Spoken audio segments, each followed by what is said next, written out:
4000 रुपए का चक्रवृद्धि ब्याज 2 वर्ष 3 महीना के लिए 10% की दर से, जबकि ब्याज क्या है, वार्षिक संयोजित है, वार्षिक संयोजित है। ठीक है, तो आपको लगाना है। देखिए कहीं ना कहीं एग्जाम में बार बार पूछता है, ये कहीं ना कहीं पूछा हुआ है, तो आपको करना क्या है, लगाना है इसको। देखिए दोस्तों कैसे लगता है, ये हो गया 4000 रुपया। ठीक है, 4000, 1 साल, 2 साल, 3 साल। अब 3 साल क्यों किए हैं, क्योंकि 2 साल तो हो गया है, तीसरा साल में चला गया है, तीसरा साल में हम लोग जाएंगे। ठीक है, ये हो गया पहला साल, ये हो गया दूसरा साल, और ये हो गया तीसरा साल। ठीक है, इस पे 10% का जब ब्याज लगाएंगे, 10% का, तो ये हो जाएगा आपका 400।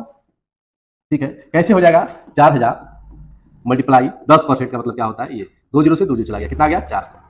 ये भी क्या हो जाएगा, 400 हो जाएगा, ये भी क्या हो जाएगा, 400 हो जाएगा। ठीक है, अब देखिए इंटरेस्ट पर इंटरेस्ट लगता है तो उसको कहते हैं कंपाउंड इंटरेस्ट, यानी ब्याज पे ब्याज लगेगा, क्या कहेंगे, चक्रवृद्धि ब्याज कहेंगे। यानी कि यहाँ पर जब ब्याज लगेगा, ठीक है, 10% का, तो ये क्या हो जाएगा दोस्तों, 10% का ब्याज लगेगा तो ये हो जाएगा 40। ठीक है, अब देखिए इस पे भी ब्याज लगेगा, ये भी इंटरेस्ट है, इंटरेस्ट पे इंटरेस्ट लगेगा, एक बार डायरेक्ट लगेगा 40, एक बार यहाँ के लगेगा 40, यानी कि 10% लग रहा है दोस्तों, क्या लग रहा है, 10%। ठीक है, तो 400 का 10% 40, अब 40 का 10% निकालेंगे तो क्या हो जाएगा, 4 हो जाएगा, कितना हो जाएगा, 4 हो जाएगा। ठीक है, अब ये 3 साल टोटल हो गया, लेकिन 30 साल आपको चाहिए नहीं चाहिए, आपको चाहिए केवल कितना, 3 महीना चाहिए। यहाँ पे देखिए 3 महीना क्या होता है, 1/4 होता है। यहाँ से 1/4 का क्या कर दीजिए, गुणा कर दीजिए, 1/4 का गुणा करेंगे तो कितना बन जाएगा, 100 बन जाएगा, यानी कि 100 रुपया। यहाँ पे 1/4 का क्या करेंगे, गुणा कर देंगे, क्या बन जाएगा, 10 रुपया बन जाएगा। यहाँ पे 1/4 का क्या करेंगे, गुणा कर देंगे, क्या बन जाएगा, 10 रुपया। यहाँ 1/4 क्या कर देंगे, गुणा कर देंगे, क्योंकि 3 महीना पूछा है।